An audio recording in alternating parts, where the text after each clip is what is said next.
Well, good morning, good afternoon, good evening, wherever you're at in the world, everyone.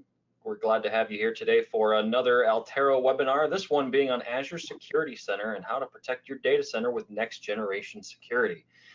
My name is Andy Syrewicze, and I'm kind of going to be officiating the webinar today. And our speaker today is Thomas Maurer. How's it going, Thomas? Hi, Andy. Fantastic. I'm fantastic. How are you? Good, good. Hey, we really appreciate you coming on and talking to us today about Azure Security Center. I know that security has been a big deal for the last couple of years, especially recently. I mean, just the news yesterday, I saw Capital One. There was a hack of some sort with Capital One, and the numbers were staggering from what I saw in the news. So definitely security is obviously quite important in the IT arena here, and we hope to looking forward to sharing a lot of great security related information with everybody today, and we're looking forward to your insights, Thomas. So appreciate you joining us today. So let's go ahead and start by talking about our agenda for the day. So the first thing we're going to do is just some basic introductions of Thomas, myself, Altaro, and then really we're going to get down to what you're here to listen to about today is cloud security and shared responsibility, Azure Security Center, optimizing deployments, working with Azure Security Center, basically the whole gamut here. At the end, we're going to do a wrap up and Q&A. We'll leave you with some additional resources to help you out, and also we'll have a final Q&A section at the end. Now, one quick note about that: feel free to ask your questions as we go through the webinar today. And if we can organically fit the question in, based on what Thomas is talking about at the time, we'll go ahead and try to do that. Otherwise, we'll get to as many of those questions at the end of the webinar as we can. Now, we always try to do a follow-up blog post at the end of every webinar that contains a full list of the Q&A and any of the associated resources for a given webinar. That way, if you ask a question that you don't get an answer for, you can go and take a look at that blog post and get your answer there. So, well, with that, let's do some quick introductions, Thomas. So again, I'm your host. I'm just kind of officiating today. Again, my name is Andy Syrewicze. I've been in the industry for 16 plus years now. I can't believe it's been that long. Historically, I've always been focused on the Windows Server stack, VMware, and emphasis on Hyper-V and vSphere technologies. And more recently, the last couple of years, like many IT pros, I've started getting into the realm of cloud and containerization technologies. If you have any follow-up questions after the webinar, something you don't think of, feel free to reach out to me on Twitter. My Twitter handle's right there. Apologies, you'll have to spell the last name, but at least it's right there in the slide deck, so you can jot it down really quick if you need to. Also, I'm quite active on all of Altaro's blog, altaro.com/hyper-v/VMware and /MSP Dojo, respectively. And I'll hand it over to Thomas to do his own introduction. Thank you, Andy. First of all, again, it's a pleasure to be here. Always fun doing those webinars with you. My name is Thomas Maurer. I work as a cloud advocate for Microsoft now for half a year, or a little bit, a little bit than a half a year. I was an MVP before, and recently, again, in February, joined the Azure engineering team. My focus, again, obviously Azure stack, but also with a lot of hybrid technologies, Windows Server and virtualization. That's where basically I'm coming from, and I, like most of, or a lot of the IT pros out there, moving from those technologies in a hybrid world and also in a cloud world, and using the best tool for the job. You can find me on Twitter. I'm very active on Twitter, but you can also follow my blog and my team's blog on itopstalk.com, where we talk about different IT ops and IT pro technologies, not just cloud, but also on-prem, like just what actually people are working with. Sounds good. Thanks, Thomas. Now, one quick word about the sponsor. The sponsor of today's webinar, Altaro Software. So we're a fast-growing developer, some pretty fantastic, awesome, easy-to-use backup software. I might be a little bit biased, but it's pretty great software. So that virtual backup solution is trusted by 50,000 plus customers, 10,000 plus partners, and 2,000 plus MSPs worldwide, and that is Altaro VM Backup. If you want a little bit more information on that application, go to altaro.com/VM-backup for more information. If you're an MSP and you're interested in more MSP specific information on that product, you can go to altaro.com/MSP for more information. Now with that, I'm going to hand it over to Thomas, and he's going to talk to us all about Azure Security Center. So take it away, my friend. Thank you, Andy. So yeah, this is why we are here to talk about cloud security. And I promise you I will have a lot of demos, because the best thing to show and tell people about Azure Security Center is really to show them the features in a demo. They can really see how you can get more secure and what the features are, instead of showing a lot of slides. However, I want to make first a little bit of a point here by explaining a little bit how we see security and how important actually cloud security has become. So Gartner did us a couple of studies and talked about cloud security. And a lot of people are still not considering the cloud because they think it's a security risk. However, with all the security technologies we offer right now, and also the cloud offers in general, I think we can even build more security into the environments we have today. Microsoft is spending over $1 billion every year into just cloud security. We have a large team which does nothing else than not just extending those products, but also preventing our environments or protecting our environments from attacks. So what this study showed, and what is very important here, is that cloud security is a shared responsibility. The study says that in 2020, 95% of all cloud security failures will be the customer's fault. And this is not because the customer is stupid or anything like that. This is just because things are getting so complex, and basically we have whole teams which are securing the infrastructure, securing the cloud environment. However, our customers sometimes don't have that manpower, right? And so we need to make sure to help them. We see that as our mission, to help our customers to get more secure. This is very important for us. It's not just for us to make our platform the most secure platform there is. It is also for us very important to help our customers to make their deployments much more secure. So what does that actually mean? So Microsoft actually is committed to build that secure foundation, right? So that means physical access and to our data centers. We make sure that no one can get into the buildings, and no one can actually access directly servers or anything like that. We also make sure that our data center operations is secure, so the people who work there are doing the correct stuff and have no access to customer data. And as well as we build our security to make our cloud infrastructure as secure as possible. Now, the next thing is where we see that we need to work with our customers and work together with them to give our customers the controls to make their deployments in the cloud more secure.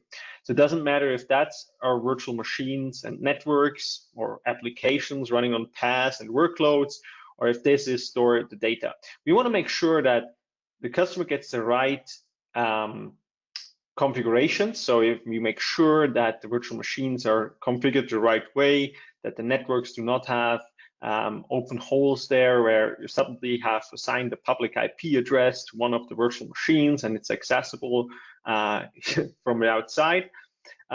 We also make sure that you encrypt and shield your PaaS services, that they, for example, only accessible from a certain VNet, that you configure them correctly, that even your apps are built the right way. I mean, there are parts where we cannot have a look at the code and things like that.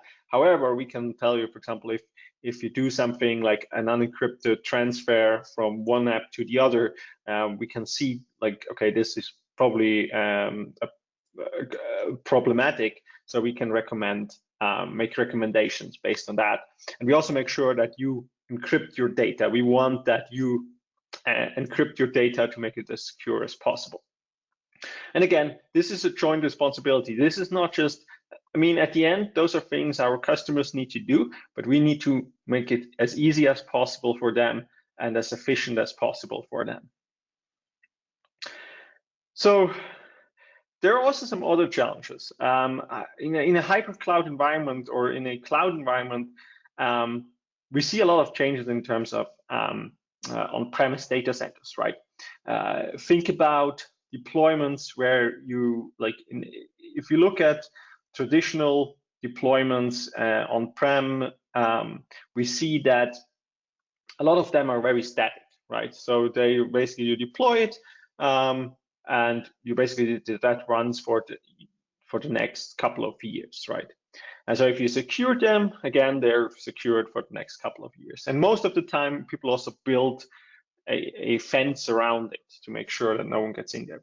However, in the cloud, things are different, right? We are talking about DevOps and deployment and infrastructure as code, where we quickly build new deployments, run a couple of servers, probably for a couple of days, and then we remove them again and we redeploy them or things like that. So we need to make sure that those resources are always protected, right? We cannot spend 2 days without protection, then go and protect them. In that moment, they were probably already exposed, or the thing is that after 2 days, they're probably not even existing anymore. So that's a very important part to understand, that this is a big difference than what we have done on-prem for the last couple of years. And then we also see a lot of better organized attacks, if you will. So these are definitely adding as well. It's not just a bunch of script kiddies anymore trying to attack your systems. There's a whole industry behind it, right? So you will see that people are trying to attack you. Doesn't matter on the size. There's nothing like you're not important enough to be attacked. Whenever they can get something done, and it's a lot of times it's about money. So we see a lot that it becomes more important. And then obviously, like everywhere, especially when you're talking IT, I think there's a very big shortage on skills or on people available which can do the job. And so I think working on your security skills and your security knowledge definitely will help you in your career as well, because there are not that many experts out there which you would need. So with that, let's go in and say, okay, what are we actually doing with Security Center? Now, before I go in the demo, I want to quickly show you how Security Center what it's actually doing. Security Center is an Azure service, so it's a PaaS service. It's nothing you need to set up in terms of or update or manage or install. Security Center sits there. You can configure it as a service in Azure. And there are a couple, three main tasks Security Center allows you to do.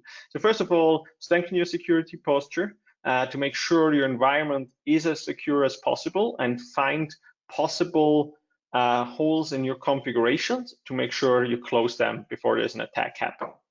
However, there's also something called threat protection to make sure if an attack is happening, we realize that we can notify you and we can take measurements against that. And then the last one, and this is really critical with the whole cloud environment, and I think that's one of the big points for Azure Security Center. Security is a very complex topic, and if you start working with the cloud, it's always difficult to find, okay, look, where do I even start, right? Where do I go? Where do I make sure that I get secure? What is the first things I need to do? Because there are so many things you need to do. There's so many things you need to control. Azure Security tries to help you with that, to make recommendations and give you a secure score and tell you which is the most important step to take first. And I will show you that in the demo, how that looks like. So this will make you able to get much more secure in a fast time. So how does Azure Security Center really work and report on? Obviously, we have that service, but that service needs data, right? That it needs to know our configurations and things like that. So first of all, we have obviously agents for operating systems, where we go and have a look at event logs, syslogs, and configurations. Those can be from virtual machines running on-prem, as well as virtual machines obviously running in Azure. And then we get that, we normalize that, we do some additional information, and we put that in our log and in a log analytics platform where we can basically cover that all those logs. And then you can use them basically, export them to Excel or Power BI to make some statistics and get your own information if you want to. However, we also have our security analytics tool where we do have threat intelligence, adding that service from our Microsoft services. Because, for example, the learnings we have with Xbox Live, Bing, running Office 365, the Azure platform, we have a lot of knowledge about attacks and about things which are not working very well, and we give that information to our customer and add that to their environment. So, for example, if we see one of your servers connecting to an IP address, which is basically a computer which we know it's belonging to a bot network, we can basically go and say, okay, look, this one is connecting to a malicious IP. There's something wrong. We should have a look at that computer, right? So that's just one thing we can do with those. So we also get all the information from our PaaS and networking services in Azure and add that to this security analytics service as well. That's where we then build recommendations and stuff like that. And then we need to put that in a view where you actually can do something with it. And that's where Azure Security Center then really comes in, where we have a dashboard where you see all the insights and warnings, what is happening in your Azure environment. And then we try to make you recommendations, but those recommendations are not always just, here is what, like your virtual security, you need to change that, you need to close that port. We also want to add actionable security recommendations. That means if there, for example, is an antivirus software missing on a system, that you can directly go and install it and configure it directly from Security Center without going back and forth between different services. And then we want to help, as I said, prioritize certain security alerts to make sure that everything is working and that you know where you need to go first, to which ones you should fix first. And then obviously, we want to give you some sort of automation, right? We want to help you to react. So, for example, you want to get notification about security incidents happening. You want to trigger runbooks or other automation tasks. This can be done with Security Center as well. So first of all, what we want to do really is make your environment more secure, right? Make sure that you have the right policies in place, that everything is configured the right way, and you have that your environment looks correct. So let's have a look at that in a quick demo. So here I am in the Azure portal, and if I go to the Azure Security Center, which I pinned here. If you don't have pinned it here, you can just find it here in the top in the search. And then you can basically to the Azure Security Center dashboards. And on this dashboard, you can immediately see everything which is going on, right? I will go into all of that, which you can see here in a little bit, but you can see that there are some things we really need to take care of. So you can see here I have some high recommendations, also some medium ones, which I should do. And you can also see that I did not reach my full secure score, and I will talk about secure score in a bit. Now, to get started and understand a little bit more, you can click on Get Started, and there you have a information what actually is going to happen. You find a link to the documentation where you can get started. And if you go in here, you can also see all your subscriptions you have access to, right? So think about, this is also very important. Think about that, and I will talk a little bit more about that later, but think about a large organization where like teams are doing things in different subscriptions and you need to take action and control security-wise over those subscriptions. You can do that with Azure Security Center because you see all of them with the right subscription. So what you can do, by the way, there's always the question about pricing. So we have a free pricing tier. So this is for Azure resources only. So we already, if you add your subscription to that, we give you free recommendations and assess your environment and give you a secure score. However, if you want to add some more features to it, like adding on-prem servers, non-Azure services, that means all non-Azure servers. That also means servers from different cloud providers as well. Or if you just want to add some advanced features like just-in-time VM access and things like that, and you go to the standard model. And you can see the pricing depending on your region you're in. So this is what you can do. You can just enable that for your subscription. Again, there's a 30 days trial if you just want to try out all those features. And then we can dive in a couple of different things here. So first of all, let me zoom in here quickly.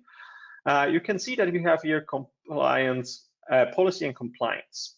So there's a couple of things. So I was speaking about coverage and having control.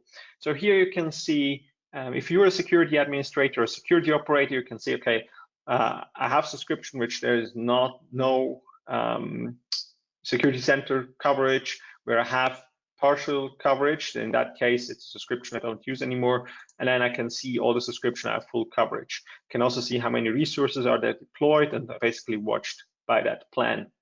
And that means that everything looks good. So I have a great overview about in my environment. The next thing I want to show you is basically the secure score. The recommendations.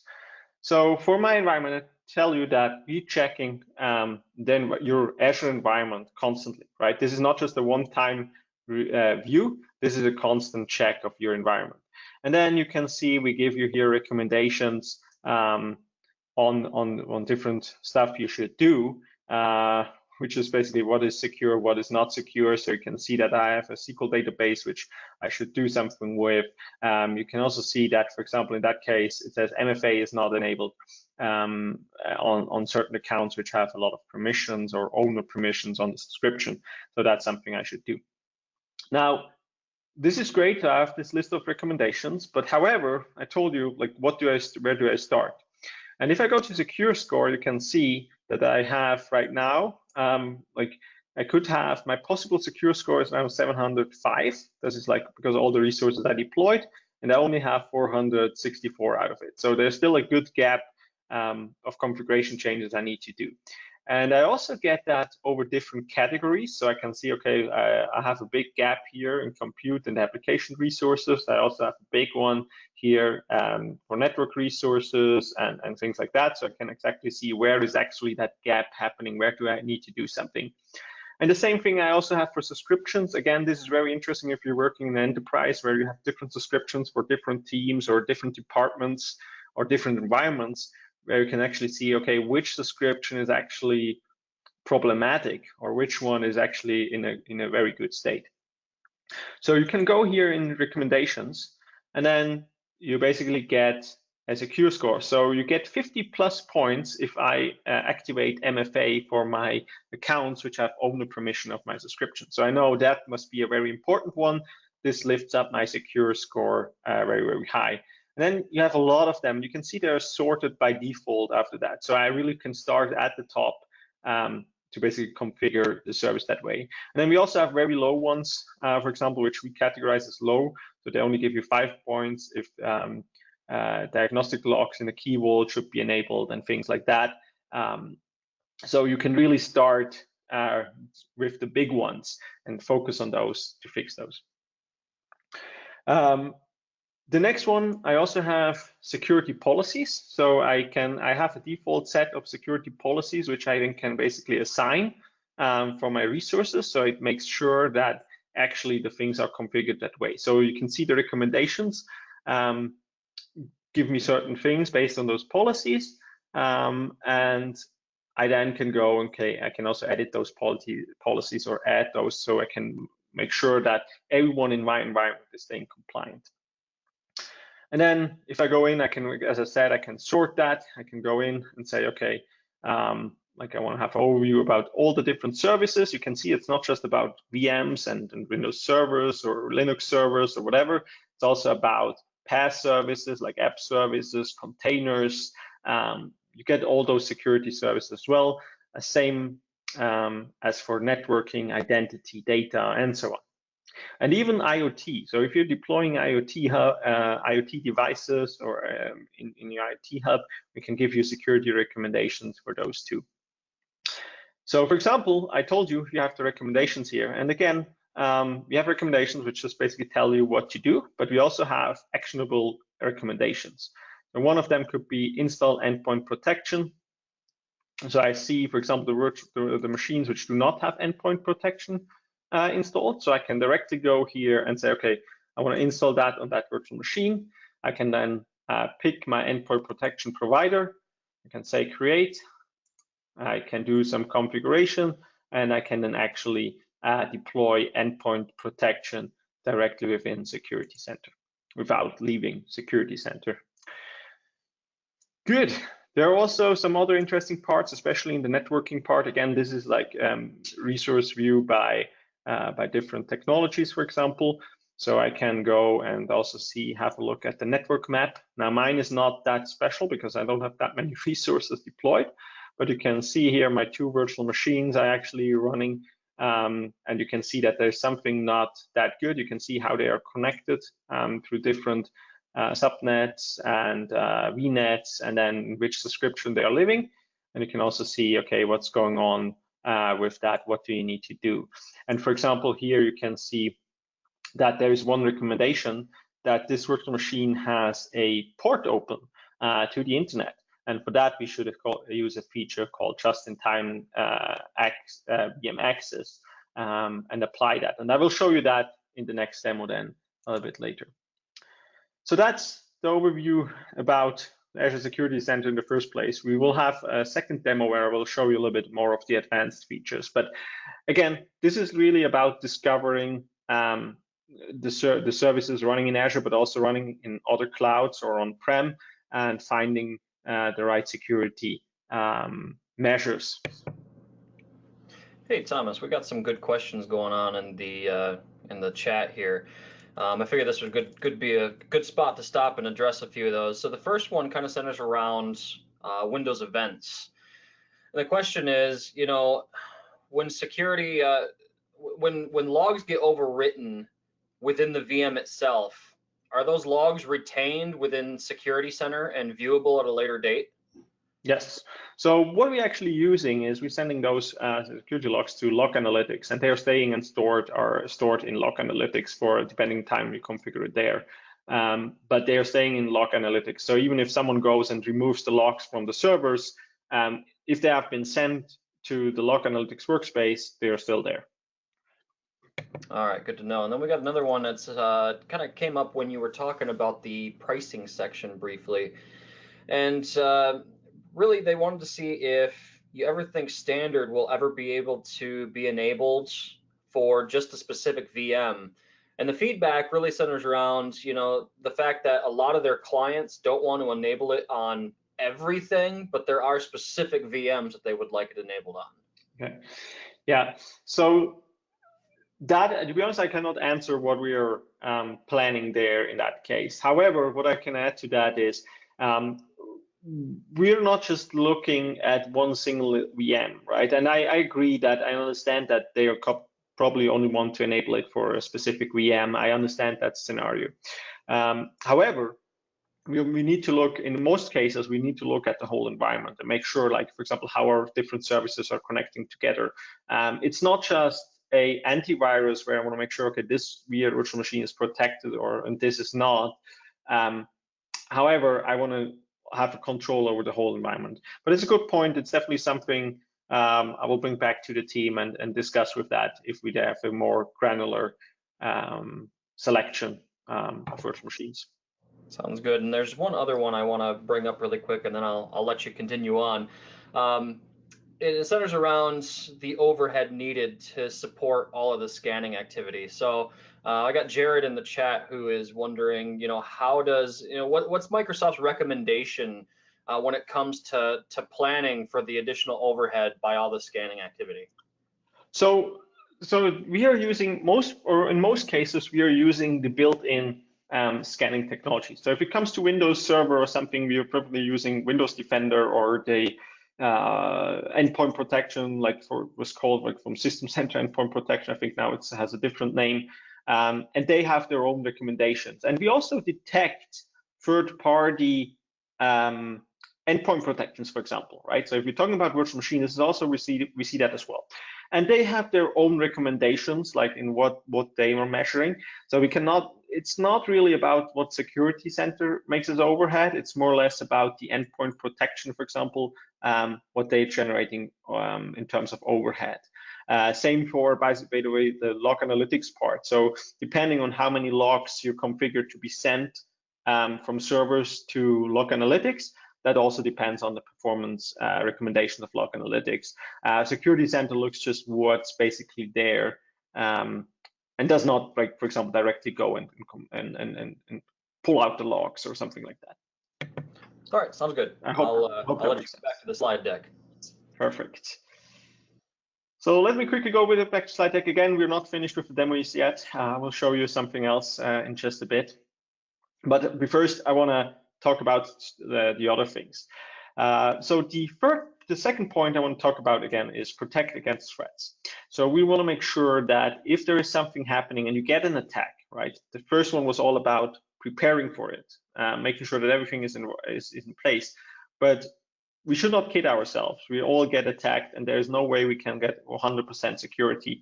Even if you're using Security Center and things like that, there's no way you will get 100% secure. However, you can make it harder for attackers to do so. So with threat protection, we're looking at what if something happening in your environment. So what is happening if there's a brute force attack running against your environment? What if someone like tries to log into a virtual machine like 100 times in the last minute? Or what if someone tries to log in from a location which you're usually not logged in? Or you logged in from Europe and 5 minutes later you logged in from Asia or the US. Azure Security Center can detect things like that and find that out and basically then help you to react on those things. For that, you have, for example, things like file integrity monitoring, which checks your registry, operating system applications, if they're might attacked, right? This works again for Windows, but also for Linux files to make sure that if there are any changes happening to that system, that this pops up in your configuration. Again, brute force attacks, we see that a lot if you have virtual machines with a public IP address, which is like, if you don't need to, don't assign one. But however, there are services which need a public IP address, for example, and that's where we have a service called just-in-time VM access, where we can then enable access to a specific port just for a specific time and from a specific IP range or IP address. And I will show you that in a quick demo, how that works. And then obviously advanced analytics, as I already talked about the threat intelligence piece, anomaly detection to see, okay, look, what's going on, something is not the way it should be, and basically have a look at that as well, and then create the necessary alerts so you can basically start killing them, those attacks. And then, as I talked about, try to get your environment secure faster. I already showed you recommendations and things like that. Very important. Here is the thing, and this was also when we combine that with the questions we just had, we are out to discover new services. So for example, what happens often is that you secure probably your Azure environment using policies and things like that. However, someone deploys a system 2 weeks later and no one adds it to the security policy. So what we are doing is we are automatically onboarding those Azure resources whenever you have system Security Center enabled. And so we also allow you to add on-premises workloads, but also workloads from other cloud provider to make sure that you have this whole control in one big dashboard. And then obviously integrate with SIMs and network security or network next generation firewalls and things like that. So in terms of time, I quickly want to show you another demo. It's called Just-in-Time VM Access. And I think this is going to be interesting for a lot of people who are using virtual machines in Azure assigned with public IP addresses. So let me switch back here again to the Security Center portal, or to the Azure portal, sorry. So if I have two virtual machines here, SecWin VM01 and SecWin VM02. So 02 is just a standard virtual machine I have deployed, and if I want to connect, I have a public IP address assigned here. So I can, for example, just click on the connect button. It will generate the RTP file for me, and I basically can connect to that virtual machine immediately. However, if one of you guys now goes against this IP address, and no worries, I will shut down the servers later.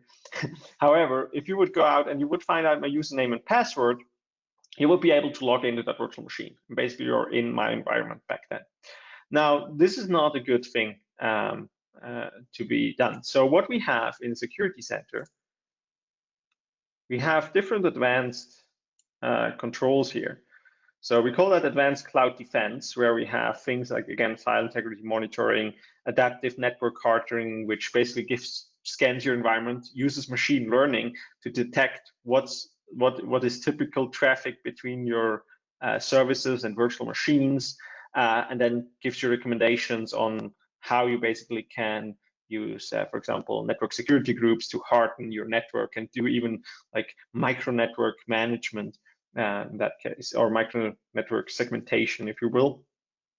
And here we also have a feature called just-in-time VM access. So what I can do here, I have a bunch of VMs here recommended to add to that service. So as you can see, I already have one VM configured, but if I want to add another one, I just click on that and say, okay, I want to enable just-in-time access on that specific VM. Now, per default, it says, okay, you can have port 22 for SSH, for example, RDP, and the PowerShell remoting ports. I can also say, okay, this is a Windows virtual machine. For example, I don't need SSH. I also don't want the PowerShell remoting ports. The only thing I need is RDP. And then I can click and say, okay, I want this this as an option for 3 hours. I can also go and configure that. So I can also say, okay, someone can then request access for 3 hours. I can also go down to 1 hour, depending on whether I wish, or if I need it for a longer time, I can enable it for 24 hours. So this is just the configuration for the VM. Now, we go back here, I've already configured a VM here. I now need to, like for the VM01 be a virtual machine.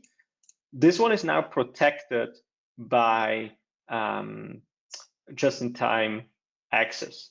So what I need to do is I need to request access. So I select that VM, I click on request access, and all the ports right now externally are closed. But I want to now have RDP access. So what I can go as, okay, I want to enable that.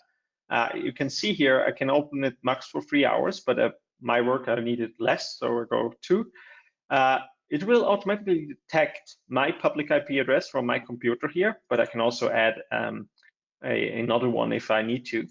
And then I can say open port. And now what happens is, now you have a new task, which takes a couple of seconds or minutes to be applied. But you can now see here, it's first of all logged that someone gave that access, which user did do that. And you can see that now this port is open. And if I now go, for example, to virtual machines, you can also see that, by the way, directly from there.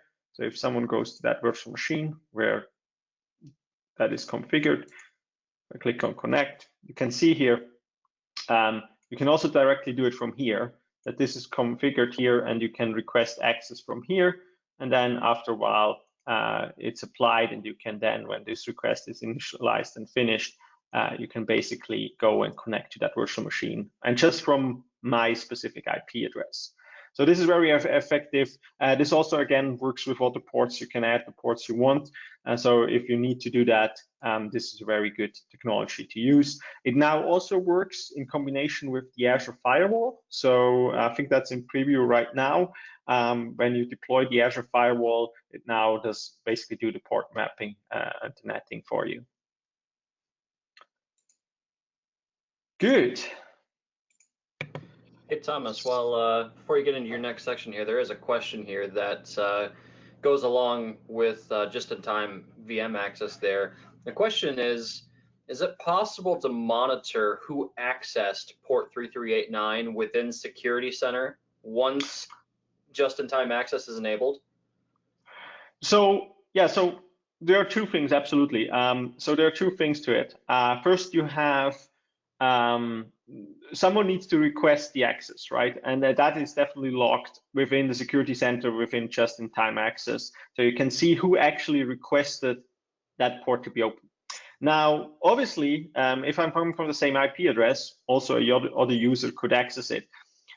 This is then, you will find that information then in the Windows logs, which can also be shipped, for example, to Log Analytics and things like that, where you then can have a look at it in Log Analytics, who accessed, for example, the VM. But this is something you need to do with the server logs, obviously, because this is, for example, not the user which has access to the Azure portal to configure just-in-time access doesn't necessarily need to be the same as who logs into the user. It can be a completely different account. For example, here I'm logging in with a Microsoft account in the portal, but on my VM, I'm logging in with a local account, and then there's no link to those two accounts, right?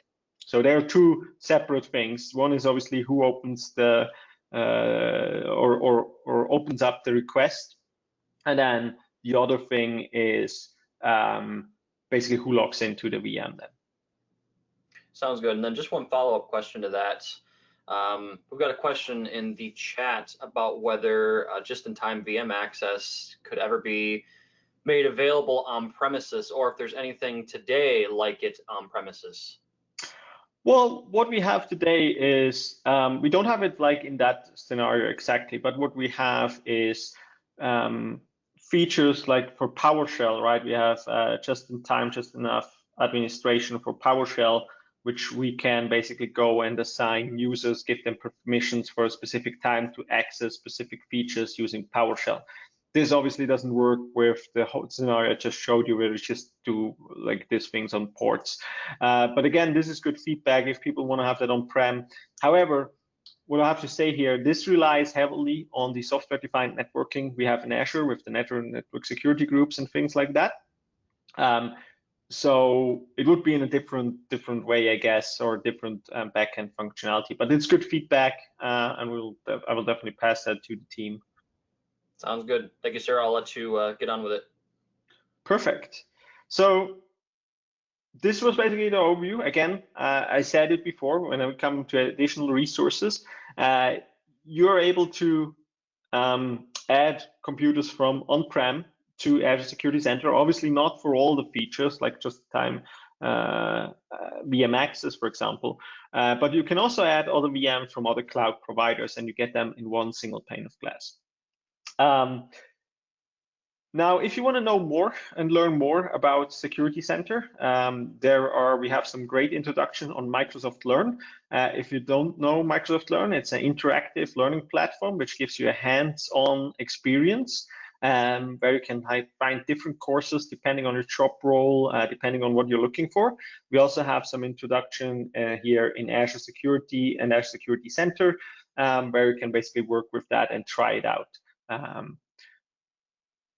As next, here are some other links. You probably want to, these are links to the specific features which are interesting, not just Azure Security Center, but also, for example, privileged identity management, Azure Software Update, or just-in-time VM access, where you can basically have a look how those are configured. So if you want those links, just make a use Bing to Google for those technologies, or just basically make a print screen out of those links. And then again, it would be great if you would follow our blogs on itopstalk.com. That's where our team blogs, and you can see it's not only about Azure, it's also about the combination of on-prem, hybrid technologies, sometimes even Office 365 and other things. So definitely have a look at that blog and follow us on Twitter, and follow especially also my blog as well. So with that, I want to say thank you from my side. Give it back to you, Andy. All right, sounds good. Let me get the webcam fired back up here so you can all see my smiling face, right? So, well, with that, yeah, we've got a lot of great questions in the questions for, so definitely keep them coming. So what I'm going to do is just kind of give you a couple of additional resources. We've got just a few other slides to go through here while you go ahead and get your final questions in, and we'll cover as many of those as we can in just a second. So we've had a couple of questions about on-premises, and you know, there's some stuff mentioned about on-premises as well. So we do have a recent ebook out here, all about Windows Admin Center. So the new on-premises management tool for Windows Server. So if you're interested in getting some more information on that, it covers things like installation, UI review and discussion, security best practices, which is, you know, relevant to this discussion, right? Extension management, and quite a lot more. So if you're familiar with our blogs, it was actually written by one of our most frequent bloggers, Eric Syrewicze. He makes he makes a lot of fantastic content for us, and he is also Microsoft MVP as well. You can get the URL to download that ebook right there at the bottom of the screen. And with that, I've got a couple of other slides here to cover. Next slide, please, Thomas. So we also have some forums available now, in case you were not aware. So it says new forums are live, but they've been out there for a couple of months already. So today they're you know, specifically focused on Hyper-V, Azure, Office 365, basically everything in the Microsoft world. There's a lot of great discussion happening out there. There's quite a bit of PowerShell talk out there as well. And we're going to be having some VMware and some MSP specific forums coming here in the future. So if you want to check those out, you can go to dojoforums.altaro.com and participate in the discussion. And you know, you'll likely see me there from time to time as well. And from there, I think we've got just a few more slides here. We've got one here about Altaro VM backup. Again, go ahead and work on getting your questions in here while we go through this. So again, our core product here is Altaro VM Backup, and really, you know, we focus on 4 core things here at Altaro when it comes to our products. We want, you know, your backup operations to be efficient, easy to set up, easy to maintain. We're all about ease of use here at Altaro. But with that ease of use, we also want to make sure that you have full control of your backup operations and you have all the advanced features that you're looking for. We've got praise-winning support. I have nothing but amazing things to say about our support team. We don't do tiered support here at Altaro. You're never going to get the whole, hey, have you tried turning it off and turning it back on again type of thing. You know, you'll get a product expert that owns your issue from start to finish. And then just some of our latest developments. You know, we've got the ability to back up directly to an Azure storage account. No other infrastructure required. We've got continuous data protection, WAN optimized replication, DR, grandfather, father-son archiving, Windows Server 2019 supports, and quite a bit more. And we also have a new product out here. I think I've got it on the next slide here. That is centered around Office 365. So we now have a backup product for Office 365 that will allow you to back up mailboxes. So email, contacts, calendars, attachments as well. And we're going to be making some additional enhancements and supporting some more features here in a upcoming update here soon.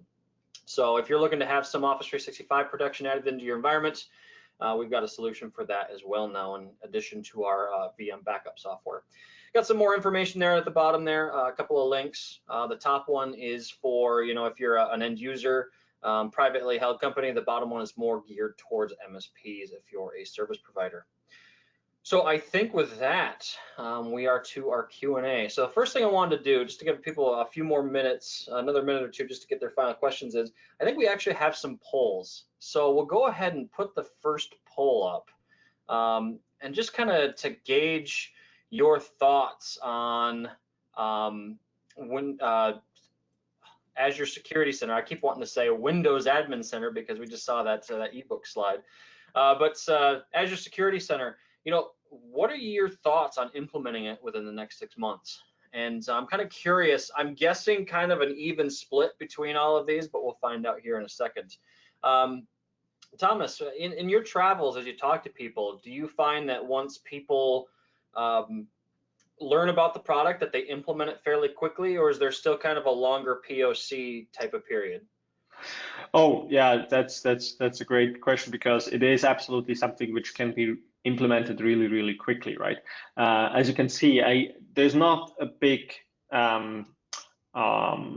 like onboarding process or something. It really just is basically enable, and then there's some information. Okay, we need to, like, how do we go from that? So I see customers, as soon as they know about the product, to go very, very quickly with that, because they also see the benefit of having something like this in their environment to quickly see what is going wrong, what is not configured correctly. So this is definitely something super interesting. Gotcha. Yeah. So the poll, we got the majority said they'll possibly implement it in the next 6 months. 24% said definitely will, which, you know, a quarter is definitely, that's pretty high in my opinion. And then definitely, I assume that there would be many that would do it as proof of concept. So that's pretty much lines up with what I was thinking. The other thing that I wanted to find out was we have a second poll here, and let's go ahead and get that poll put up really quick. I want to see how interested the audience is on getting more security-based content. So definitely, you know, we're here today talking about security. We've talked about it a little bit in the past, and I kind of wanted to gauge everyone's reaction on whether they'd like to see more of it. And what this will do is this will help us, you know, gauge whether we, you know, have Thomas back to talk about more Azure Security Center, or we get some more, some other security experts in the webinars to talk about different security aspects in the future as well. So looking like we're around 70%. So that's pretty much what I expected as well, especially with, you know, things like yesterday's news about Capital One, and you know, seems like every week we're hearing about something new. So definitely, thanks for the feedback, everyone. We'll definitely take that into account as we plan out future content for you. So with that, I think we've got about 8 minutes here to cover questions, and we've been getting a lot of great questions in the Q&A. So keep them coming, everyone. There were two that really stood out to me that I wanted to cover really quick, if I can find them. All right, so here's one that really stood out to me. So is Security Center only useful for virtual machines, or, you know, can it be used for other things like Azure Web Apps, for example? Yeah, absolutely. So it can be used for basically a lot of different services. I did not come to the time where I could show the web apps part, but it's definitely also covering the web apps and SQL, like hosted SQL databases. For example, we also saw quickly the tab with IoT, for example. So we're constantly adding more and more services, but it's definitely not just for VMs. It's definitely something which is for the whole plan to be designed for the whole Azure environment. There are certain services which are not part of it yet, but especially like the public-facing ones like web apps, SQL, VMs, all that stuff is in there. Absolutely. Sounds good. And the other one that stood out to me, just because, you know, I spent many years working for an MSP, and the question is, you know, can Security Center be run for multiple customers? So it sounds like the question is, okay, I'm the MSP, can I manage Security Centers for all of my customers from my, you know, from my environment? Yeah. So as you can see right now, I think we're currently limited to a single tenant. That means you basically have Security Center over a single tenant. However, if you look at something we just recently announced at Microsoft Inspire, called Azure Lighthouse, which is basically a starting point and making management for MSPs and CSPs especially easier if they have different customers with different subscriptions and different tenants. I'm not currently sure if that's in Azure Lighthouse yet, but this is definitely something which we should work on to make sure that this is becoming part, and our CSPs can use that. Yeah, definitely. I was looking at that the other day, and it looks really enticing, and definitely worth taking a look at. I don't know if you've had a chance to look through the questions, Thomas, whether you see any that you want to address specifically, or I can just kind of go grab a few if you want. Yeah, so I found like basically two and cover that into one, if you will. So first of all, one question was, do I need to install an agent if it's an on-prem VM? Yes, you need to, because then that's not where basically we go with our normal VM agent we have in Azure, right? So you need to install an agent on your on-prem VM if you want to use it and onboard it. There's also a different scenario and cost involved if it's an on-prem VM. Same for if you're running VMs in other service provider or cloud provider. The second question was like, can I upload or replicate logs from Security Center to an on-prem or blob storage? So there are obviously logs basically get all generated into log analytics workspaces, and whatever you can do with those logs from there, you can basically export them or put them there wherever you want. But again, it's not a very small log, because usually when you use log analytics and you just use it for different services, there will be a lot of logs coming in. So you need to be careful what you can do there, but it's not related basically just to Security Center. It's what basically log analytics provides you there.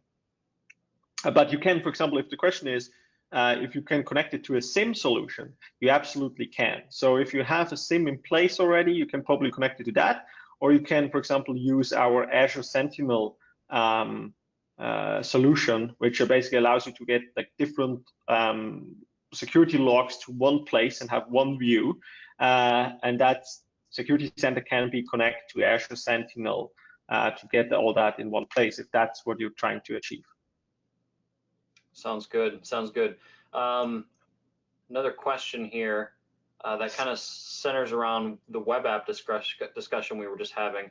Are there any recommendations in Security Center that would suggest you move the web app to like a separate, I'm guessing isolated subnet is kind of what they're asking?